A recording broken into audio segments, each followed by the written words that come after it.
నమస్తే. శ్రీకృష్ణవాదం యూట్యూబ్ ఛానల్కి స్వాగతం. మన తెలుగు భాషలో ఒక గొప్ప కవి, రచయిత దేవరకొండ బాలగంగాధర తిలక్ కవితలో కొంత భాగంతో ప్రారంభిద్దాం.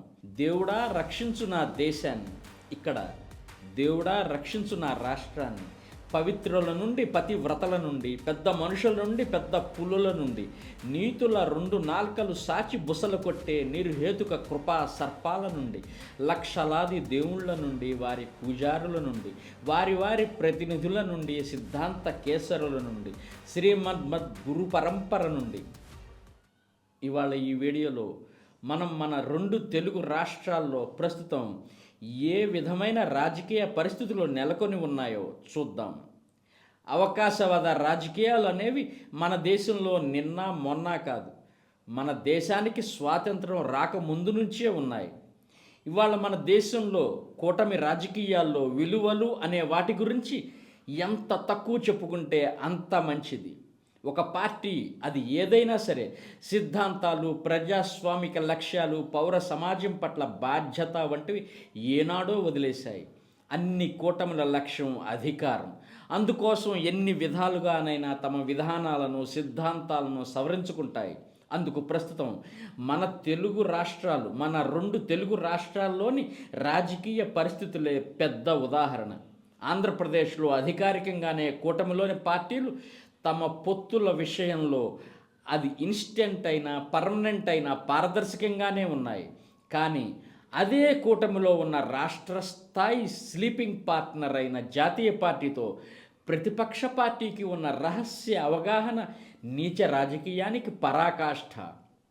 అదేవిధంగా తెలంగాణ రాష్ట్రంలో అధికారికంగా అలాంటి పొత్తులు, స్నేహాలు ఏ పార్టీ మధ్య లేకపోయినా ఢిల్లీ నుంచి హైదరాబాద్ వరకు రహస్యంగా, నిగూఢంగా సాగుతున్న రాజకీయ వ్యవహారాలు, వ్యక్తిగత లావాదేవీలు తెలంగాణ ఓటర్లకు ఒక పెద్ద మిస్టరీ.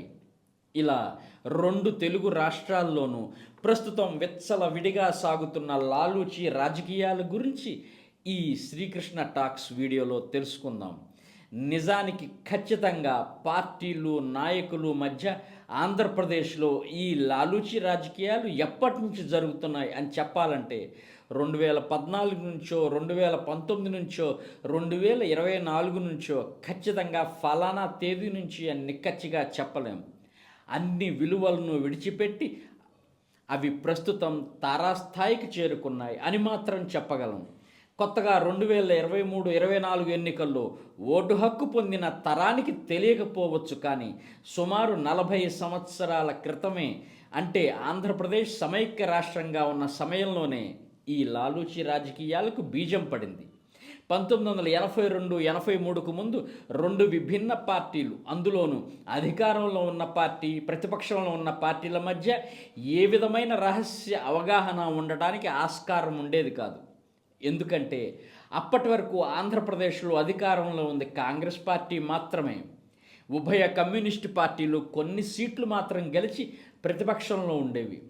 పార్టీలకు అతీతంగా స్నేహ సంబంధాలు ఉండేవేమో కానీ తమ పార్టీ సిద్ధాంతాలను, లక్ష్యాలను పణంగా పెట్టి తమ రాజకీయ భవిష్యత్తుని కాపాడుకోవటం, వ్యక్తిగత ప్రయోజనాలను కాపాడుకోవటం, సాధించుకోవటం ఉండేవి కావు.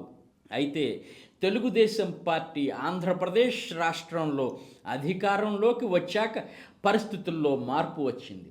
దానికి కారణం రాష్ట్రంలోని రెండు బలమైన రాజకీయ పార్టీలు, 1978లో ఎమ్మెల్యేలుగా గెలిచి మంత్రులు కూడా అయిన ఇద్దరు వ్యక్తులు 1985 నుంచి ఈ లాలూచి రాజకీయాలకు శ్రీకారం చుట్టారు. ఒకరు తెలుగుదేశం పార్టీలో చేరి సీనియర్లందరినీ పక్కకు నెట్టేసి పార్టీ మీద, ప్రభుత్వంలోనూ అనతి కాలంలోనే పట్టు సంపాదించిన చంద్రబాబు నాయుడు. రెండో వారు 1983 నుంచి 85 వరకు, మళ్ళీ 1995 నుంచి 2000 సంవత్సరం వరకు పిసిసి అధ్యక్షుడిగా వ్యవహరించిన వైఎస్ రాజశేఖర్ రెడ్డి. అవి అసెంబ్లీ ఎన్నికలైనా, పార్లమెంటు ఎన్నికలైనా, స్థానిక సంస్థల ఎన్నికలైనా ఆయా పార్టీల తరపున అభ్యర్థుల్ని ఎంపిక చేసే క్రమంలో ఇద్దరూ లాలూచీపడి తమ అనుచరులు, అనుకూలురు, తమ వర్గీయులైన వారికి ప్రత్యర్థులుగా బలహీనమైన అభ్యర్థులను నిలబెట్టి పార్టీ ప్రయోజనాల కంటే తమ రాజకీయ భవిష్యత్తుకి బలమైన పునాదులు వేసుకున్నారు. ఇక్కడ పార్టీ సిద్ధాంతాల కంటే తమ వ్యక్తిగత ప్రయోజనాలకే వారు పెద్దపీట వేశారు. ఈ రాజకీయ లాలూచి బహిరంగ రహస్యం. ఎన్టీఆర్ నేతృత్వంలో పార్టీ ప్రభుత్వం నడిచినంతకాలం తెర వెనుక ఈ తతంగం నడిచింది. ఈ క్రమంలో ఎందరో రాజకీయ నాయకుల భవిష్యత్తు అర్ధాంతరం అయ్యింది. అయితే 1995లో చంద్రబాబు నాయుడు ముఖ్యమంత్రి అయ్యాక ఈ లాలూచీ రాజకీయానికి తెరబడింది. కానీ ఇద్దరి మధ్య స్నేహం మాత్రం కొనసాగింది. తన సహచరుడైన చంద్రబాబు తనను దాటి తనను మించి రాజకీయాల్లో ముందుకు దూసుకుపోవటం, ఉన్నత స్థాయికి ఎదగటం వైఎస్లో తీవ్రమైన అసూయను, ద్వేషాన్ని రేకెత్తించి ఎప్పటికప్పుడు వ్యక్తిగత విమర్శలు, వ్యక్తిత్వ హననాలతో దాన్ని వెళ్ళగక్కిన సిబిఎన్ మాత్రం రాజశేఖర్ రెడ్డిని ఒక బలమైన ప్రమాదకరమైన ప్రత్యర్థిగానే భావించి అప్రమత్తంగా ఉన్నారు తప్ప తన అధికార బలంతో ఆయన్ని రాజకీయాల నుంచి తుడిచిపెట్టేసే ప్రయత్నాలు చేయలేదు. పైపైన ఇద్దరూ ఎంత తీవ్రంగా ఘాటుగా రాజకీయ విమర్శలు చేసుకున్నా తమ వ్యక్తిగత స్నేహాన్ని మాత్రం కొనసాగించారు. చంద్రబాబు ముఖ్యమంత్రిగా ఉన్న 2004 వరకు, తర్వాత వైఎస్ ముఖ్యమంత్రిగా ఉన్న 2009 వరకు అవసర సమయాల్లోనూ ఆపత్ సమయాల్లోనూ ఒకరికొకరు సహకరించుకున్నారు, ఒకరినొకరు ఆదుకున్నారు. అదేవిధంగా 2001లో ప్రత్యేక తెలంగాణ రాష్ట్రం ఏర్పాటు లక్ష్యంగా ఏర్పాటైన తెలంగాణ రాష్ట్ర సమితి పార్టీతో కరడుగట్టిన సమైక్యవాదులైన వైఎస్ సిబిఎన్లిద్దరూ వేర్వేరు సమయాల్లో జట్టు కట్టి ఒకరు ప్రభుత్వంలో అధికార భాగస్వామిని చేసుకుంటే మరొకరు పొత్తు పెట్టుకుని మహాకూటమిగా ఏర్పడి ఎన్నికల్లో పోటీ చేశారు. ఇవాళ వైసీపీ నాయకులు సింగిల్ సింహాలని ఎంత ఎలివేషన్స్ ఇచ్చినా 2004లో వైఎస్ టీఆర్ఎస్తో కలిసి ఏర్పాటు చేసింది సంకీర్ణ ప్రభుత్వమే. 2006లో కేసీఆర్ తన కేంద్ర మంత్రి పదవికి రాజీనామా చేశాక రాష్ట్రంలో తెలంగాణ ఉద్యమాన్ని స్తబ్దంగా ఉంచేశారు. దాదాపుగా మరోసారి ప్రత్యేక రాష్ట్రం కోసం సాగిన తెలంగాణ మలిదశ ఉద్యమం ఇక ముగిసినట్లేనని అందరూ భావించారు. చంద్రబాబు నాయుడు హయాంలో ఉద్ధృత స్థాయికి చేరిన ఉద్యమం వైఎస్ హయాంలో ఎందుకు చల్లబడింది? భయమా, భక్త, వ్యూహమా, మోసమా? ఇక్కడ ఎవరితో లాలూచి పడ్డారు? 2009 ఎన్నికల్లో అత్యంత విచిత్రమైన వికారమైన పొత్తుతో టీడీపీ, టీఆర్ఎస్, వామపక్ష పార్టీలు కలిసి పోటీ చేశాయి. నిజానికి కేసీఆర్, టీఆర్ఎస్ కూడా తమ ఉనికి కోసం, పట్టు కోసం, గెలుపు కోసం తెలంగాణ ప్రజలకు చూపించే బూచి చంద్రబాబు నాయుడు, తెలుగుదేశం పార్టీ. కానీ ఉద్యమ స్ఫూర్తి, పోరాట భావజాలం వంటి కబుర్లన్నీ అమాయక ప్రజల్ని మభ్యపెట్టడానికి తమ రాజకీయ లాలూచీకి మేకప్లే తప్ప చిత్తశుద్ధి ఏమాత్రం లేదనేది సుస్పష్టం. ఇక 2009 ఎన్నికల్లో ఈ కూటమి బహుశా మెజారిటీ సాధించకపోయినా కాంగ్రెస్తో సమానమైన సీట్లు సాధించి ఉండేదేమో. కానీ ఆంధ్రప్రదేశ్ చరిత్రలోని అతిపెద్ద లాలూచి తెర వెనుక జరిగి ప్రజారాజ్యం పేరుతో ప్రజల ముందుకు వచ్చింది. బహుశా అటువంటి ఒక లాలూచి రాజకీయంలో తాను ఒక పావునని పిఆర్పి స్థాపకుడు చిరంజీవికి తెలిసి ఉండకపోవచ్చు. 16.32% ప్రతిపక్షం అంటే మహాకూటమి ఓట్లు చీల్చి బొటాబొటి మెజార్టీతో వైఎస్ రాజశేఖర్ రెడ్డి మరోసారి ముఖ్యమంత్రి కావడానికి తన వంతు పాత్ర పోషించింది చిరంజీవి ప్రజారాజ్యం. 2009లో హెలికాప్టర్ ప్రమాదంలో వైఎస్ దుర్మరణం పాలయ్యాక ఒక్కసారిగా కేసీఆర్లో సమరోత్సాహం పెల్లుబికింది. టీఆర్ఎస్ ఉద్యమ క్షేత్రంలో కాలు దువ్వింది. మరి వైఎస్ అధికారంలో ఉన్న 3 సంవత్సరాల నిశ్శబ్దాన్ని ఏమనాలి? అలాగే వచ్చిన పని అయిపోయినట్టుగా కాంగ్రెస్ నేతల పంచెలు ఓడగొడతానన్న పిఆర్పి 3 ఏళ్లకే అంటే 2011లో దుకాణం కట్టేసి అదే కాంగ్రెస్ పార్టీలో విలీనం కావటం విషాదం కాదు, లాలూచీనే. ఈ లాలూచీ రాజకీయాలు తారాస్థాయికి చేరుకుంది మాత్రం ఆంధ్రప్రదేశ్ 2 రాష్ట్రాలుగా విడిపోయాక మాత్రమే.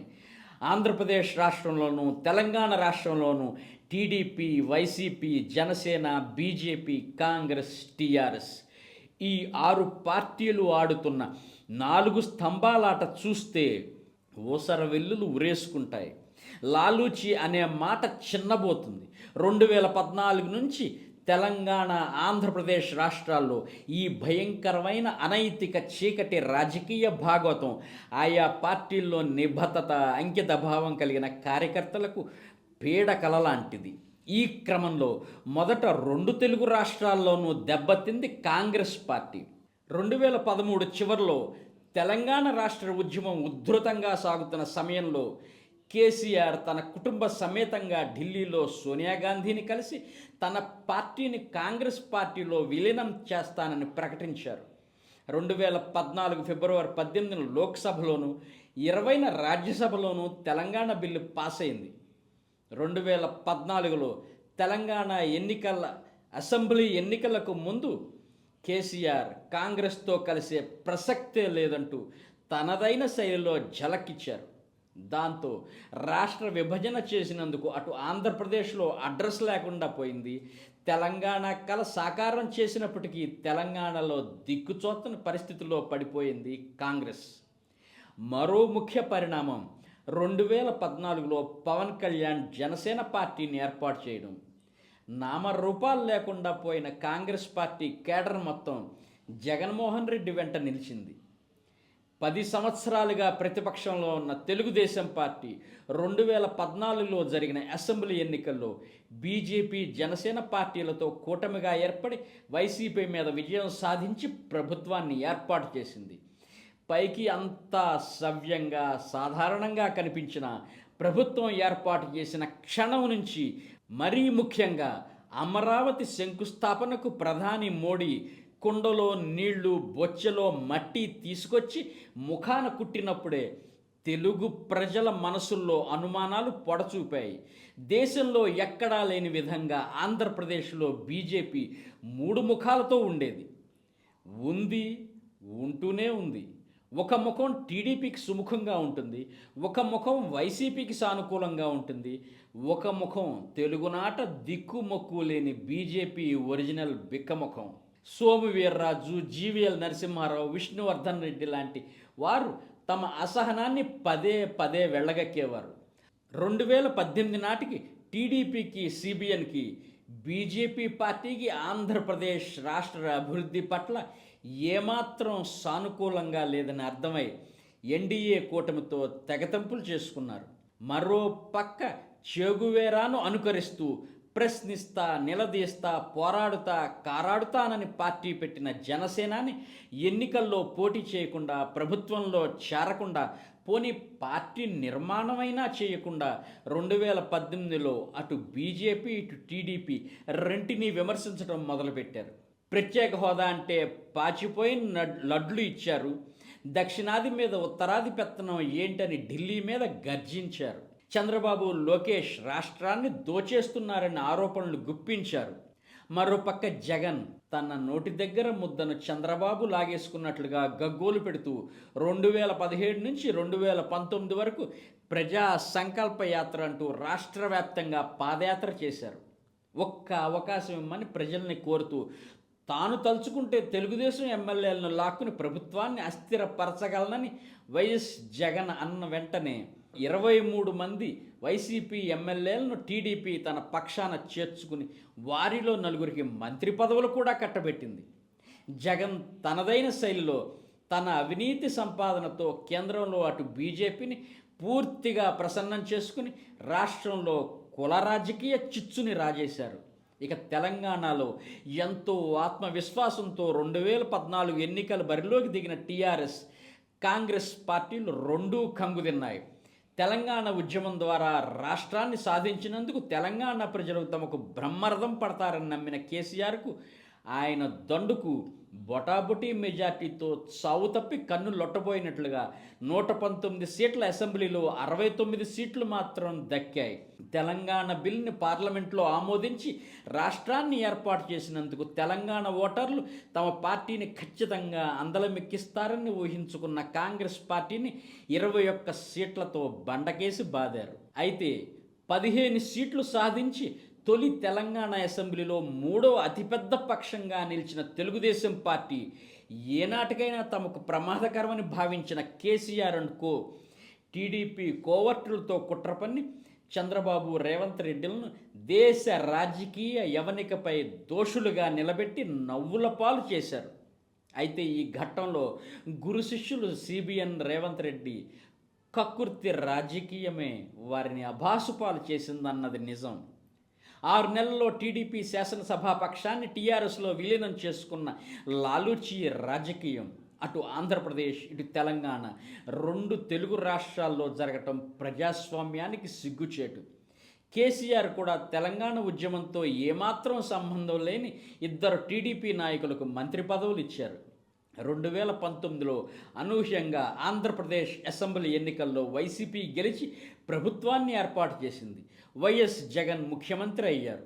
అయితే 6 నెలల ముందుగానే ఎన్నికలకు వెళ్ళి మరోసారి తెలంగాణ రాష్ట్ర అసెంబ్లీ ఎన్నికల్లో విజయం సాధించి కేసీఆర్ టీఆర్ఎస్ ప్రభుత్వాన్ని ఏర్పాటు చేశాయి. 2014కి భిన్నంగా 88 సీట్లతో పూర్తి మెజారిటీ లభించింది టీఆర్ఎస్ పార్టీకి. ఆంధ్రప్రదేశ్లో జగన్మోహన్ రెడ్డి నాయకత్వంలో వైసీపీ 157 సీట్లు గెలిచింది. ఇటు జగన్ అటు కేసీఆర్ ఇద్దరికీ ఉమ్మడి శత్రువు చంద్రబాబు నాయుడు తెలుగుదేశం. నిజానికి 2010లో తన ఓదార్పు యాత్రలో భాగంగా మహబూబాబాద్ చేరుకున్న జగన్ని ట్రైన్ దిగకుండా ఉద్యమకారుల రూపంలో టీఆర్ఎస్ శ్రేణులు రాళ్లతో తరిమి కొట్టాయి. అంతకుముందు వైఎస్ఆర్ ఏ స్థాయిలో టీఆర్ఎస్ని అటు అసెంబ్లీలో ఇటు ప్రజాక్షేత్రంలో ఎంత ఎద్దేవా చేశారో అవహేళన చేశారో, తెలంగాణ ఉద్యమాన్ని తన ఫ్యాక్షన్ తరహా ఉక్కు పాదం కింద తొక్కి పట్టారో తెలంగాణ నాయకులకు ప్రజలకు తెలియంది కాదు. కర్నూలు జిల్లాలో 2009 ఎన్నికలకు ముందు ఒకే సభలో తెలంగాణ రాష్ట్రం ఏర్పడితే తెలంగాణలో అడుగు పెట్టాలంటే పాస్పోర్టు తీసుకోవాలని బహిరంగంగా ప్రకటించారు రాజశేఖర్ రెడ్డి. ఆపరేషన్ ఆకర్ష్తో ప్రభావితుడై బొకేతో సహా ఆ వలయంలోకి వెళ్ళబోయిన హరీష్ రావు రోజుల వ్యవధిలో వైఎస్ మరణంతో బయటపడ్డాడు. కానీ ఆ రోజు కాస్త తొందరపడి నోరు కూడా తెరిచి ఉంటే ఇవాళ బీఆర్ఎస్లో అందరికంటే ఎక్కువగా గొంతు చించుకునే ఆయన రాజకీయ జీవితానికి అప్పుడే కాంగ్రెస్ పార్టీలో ఫుల్ స్టాప్ పడి ఉండేది. అలాగే అసలు జఫా అంటే జగన్ ఫాలోవర్ అని నామకరణం చేసింది టీఆర్ఎస్ ఆస్థాన పండిత గాయకుడు దేశపతి శ్రీనివాస్ అనేది అందరికీ తెలిసిన విషయమే. కానీ 2018-19 ఎన్నికల నాటికి వైఎస్ జగన్మోహన్ రెడ్డి కల్వకుంట్ల కుటుంబం పార్టీల మధ్య బంధం రక్త సంబంధాన్ని మించిపోయింది. తెలంగాణలో ముఖ్యంగా హైదరాబాదులో ఆస్తులు వ్యాపారాలున్న తెలుగుదేశం వైసీపీ వ్యతిరేకులకు టీఆర్ఎస్ ప్రభుత్వం మెడ మీద కత్తిపెట్టి తమకు తమ ఆప్త బంధువు జగన్కి వంత పాడాల్సిన పరిస్థితి సృష్టించింది. వారి ఉమ్మడి శత్రువు చంద్రబాబు నాయుడు నిరంతర ప్రమాద హెచ్చరిక తెలుగుదేశం పార్టీ నామరూపాలు లేకుండా పోవడమే వారి ప్రధాన ఎజెండా.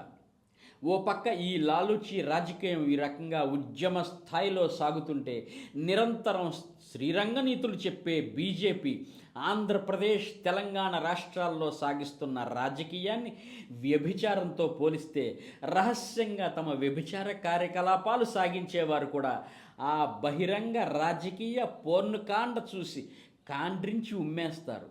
సిబిఐని, ఈడీని, ఐటీని, ఎన్నికల కమిషన్ని, చివరికి న్యాయ వ్యవస్థని తన సొంత ఆయుధ సంపత్తిగా మార్చుకుని తమ రాజకీయ వ్యూహాలకు ఎదురు నిలిచిన వారిని, తమ ప్రభుత్వ పాలనకు నిర్ణయాలకు వ్యతిరేకంగా గొంతెత్తిన వారిని ఎలా వేధిస్తుందో మనందరం నిత్యం చూస్తూనే ఉన్నాం. అయితే ఎంత తీవ్రమైన అవినీతి కోపంలో కూరుకుపోయిన వారైనా బీజేపీ కండువా కప్పుకుంటే చాలు, ఆ వాషింగ్ మెషిన్ వారిని పునీతుల్ని స్వచ్ఛమైన నేతలుగా మార్చేస్తుంది. తెలంగాణలో ఓ పక్క అధికారంలో ఉన్న టీఆర్ఎస్ ప్రభుత్వంతో మిలాఖత్, మరోపక్క దేశవ్యాప్తంగా తమకు వ్యతిరేకమైన మైనార్టీ ఓట్ల సంగ్రాహకుడు ఓవైసీ మీద, ఎంఐఎం మీద ఏగవాలనివ్వని ములాఖత్. ఇంకో పక్క తెలంగాణ రాష్ట్రంలో తమ సొంత పార్టీనే బ్రాయిలర్ కోడిలా మిగిల్చిన బాపత్. 2017లో రేవంత్ రెడ్డి కాంగ్రెస్ పార్టీలో చేరటం తెలంగాణ రాష్ట్ర రాజకీయాల్లో ఒక కీలక మలుపు. కప్పల తక్కెడ లాంటి కాంగ్రెస్ పార్టీలోకి ఒకరు పైకి వెళ్తుంటే కిందకు లాగేసే పీతల్లాంటి సీనియర్ నేతల సమూహంలోకి చంద్రబాబు నాయుడు ఆశీస్సులతో చొరబడిన రేవంత్ రెడ్డి ఒంటరి పోరాటంతో ఒంటి చేత్తో 2023 ఎన్నికల్లో కాంగ్రెస్ పార్టీని తెలంగాణలో అధికారంలోకి తీసుకొచ్చేశారు. రాష్ట్రంలో అంటే కేవలం తెలంగాణలోనే కాదు, ఆంధ్రప్రదేశ్తో సహా కేసీఆర్ని తీవ్రంగా వ్యతిరేకించే నాయకులకు, ప్రజలకు, పార్టీలకు అతీతంగా తెలంగాణ ముఖ్యమంత్రి రేవంత్ ఒక ర్యాలీయింగ్ పాయింట్, కేంద్ర బిందువు అయ్యారు. రహస్య మిత్రుడయ్యారు.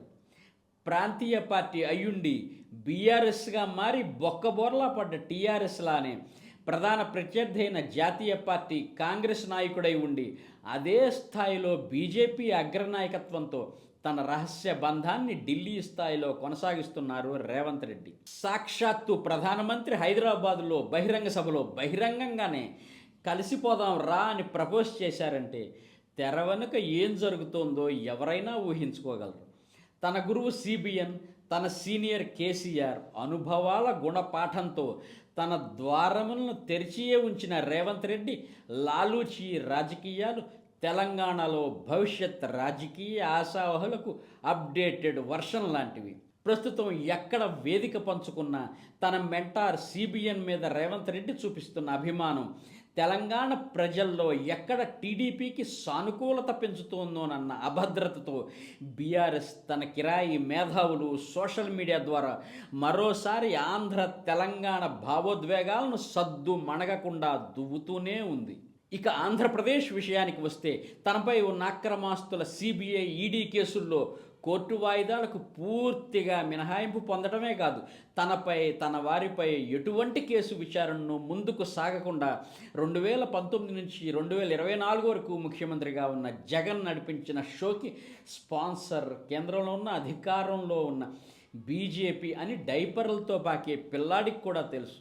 వివేకానందరెడ్డి హత్య కేసులో కడప ఎంపీ అవినాష్ రెడ్డిని అదుపులోకి తీసుకోవడానికి 2023లో కడప నుంచి కర్నూలు వరకు సిబిఐ నడిపించిన డ్రామా చూస్తే సురభి నాటక కంపెనీ స్థానాన్ని దిగ్విజయవంతంగా సిబిఐ భర్తీ చేసినందుకు తెలుగు వారంతా జేజేలు కొట్టాల్సిందే. వీటన్నిటికంటే పెద్ద ప్రహసనం లాలూచి రాజకీయం లేదా బీజేపీ పరిభాషలో లాల్చీ రాజకీయానికి పరాకాష్ట 2023 సెప్టెంబర్లో చంద్రబాబు నాయుడిని 371 కోట్ల స్కిల్ డెవలప్మెంట్ స్కామ్లో జగన్ నేతృత్వంలోని వైసీపీ ప్రభుత్వం సిఐడి ద్వారా అదుపులోకి తీసుకుని 53 రోజుల పాటు జ్యుడిషియల్ కస్టడీలో ఉంచడం. ఇదంతా చేసింది వైఎస్ జగన్ కాదని ఇంగిత జ్ఞానం ఉన్నవారెవరైనా చెప్పగలరు. జగన్ చంద్రబాబుని అరెస్ట్ చేసి ఇబ్బంది పెట్టాలి అనుకుంటే అధికారంలోకి వచ్చిన రెండో రోజునే ఆ పని చేసి ఉండేవాడు.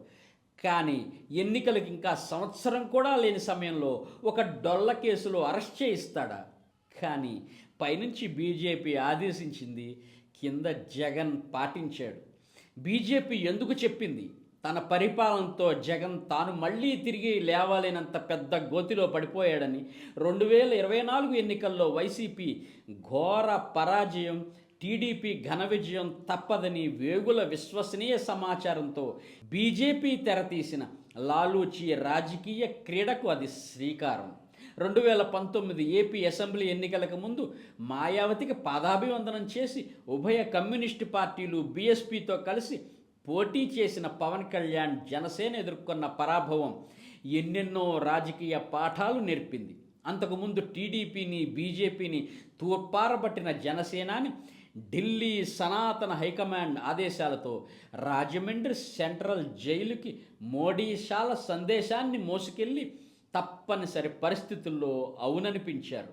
చంద్రబాబు నాయుడికి జనసేన, బీజేపీలతో కూటమి కట్టాల్సి వచ్చింది. ఒక సినిమాలో బ్రహ్మానందం డైలాగులా తను ప్రేమించింది నేను పెళ్లి చేసుకోవాల్సి వచ్చింది అన్నట్టు అయ్యింది సిబిఎన్ పరిస్థితి. 2024 అసెంబ్లీ ఎన్నికల్లో 2019లానే ఊహాతీత పరిణామం. కూటమికి 164 సీట్లు, వైసీపీకి 11 సీట్లు. కానీ విచిత్రం ఏమిటంటే వైఎస్ జగన్మోహన్ రెడ్డి బీజేపీల ప్రణయ కావ్యం. బీజేపీని జగన్ పల్లెత్తు మాట అనడు. పార్లమెంట్లో ప్రతి అడ్డమైన బిల్లుని సమర్థిస్తాడు. బీజేపీ కూడా జగన్ మీద ఈగ వాలనివ్వదు. అవినీతి కేసులైనా, హత్య కేసులైనా, ఇంకే ఆరోపణలైనా కేంద్రం నుంచి, కేంద్ర సంస్థలు, వ్యవస్థల నుంచి జగన్కి కించిత్ కూడా ప్రమాదం లేదు.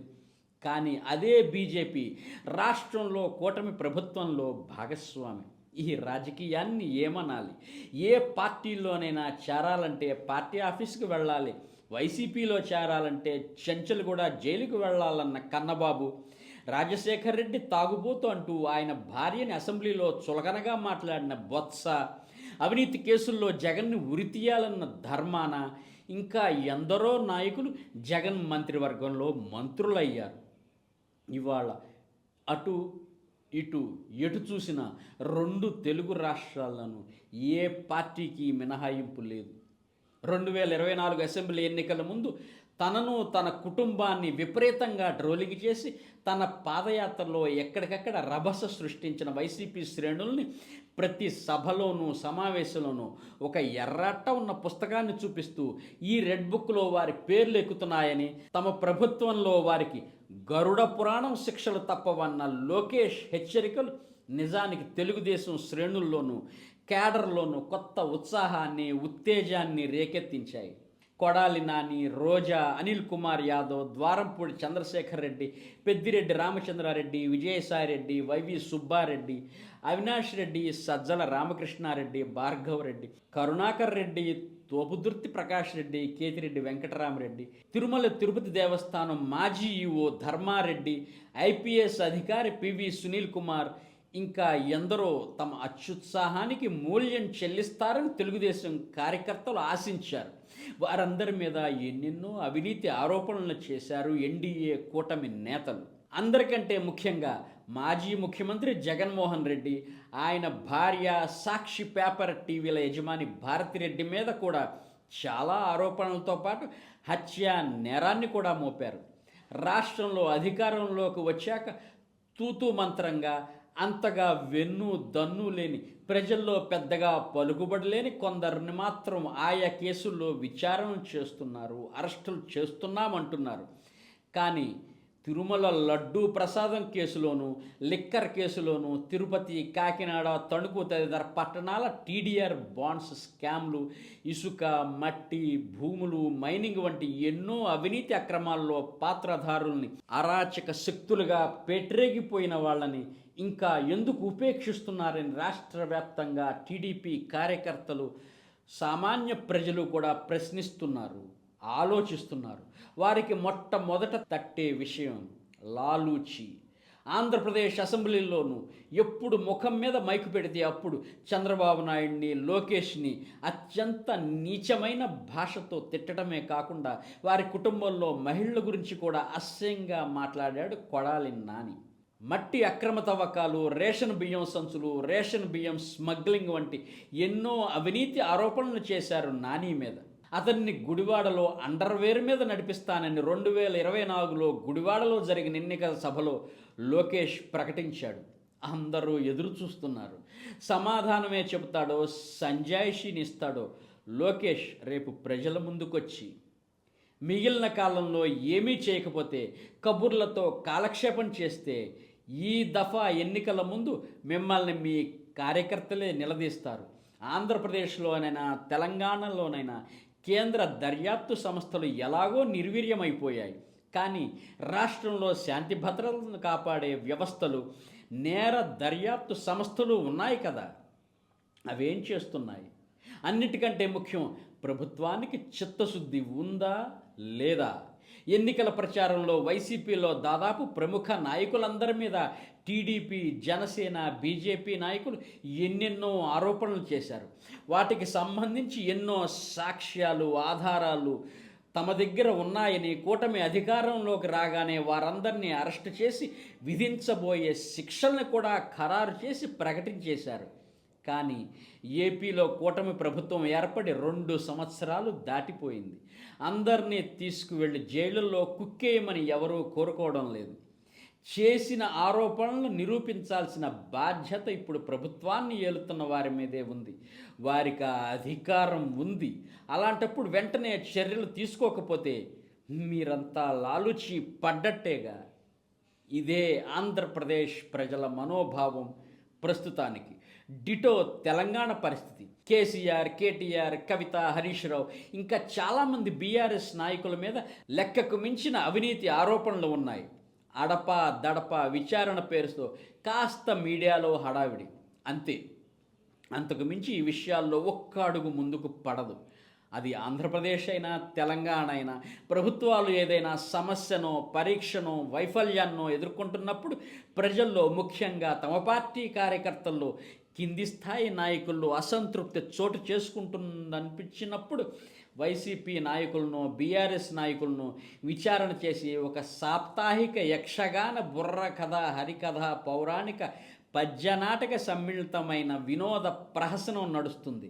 మన రంగులద్దుకున్న మీడియాలు హెడ్లైన్స్తో స్పెషల్ స్టోరీస్తో ఆస్థాన మేధావుల సోది డిస్కషన్స్తో తెగ హడావిడి పడిపోతాయి.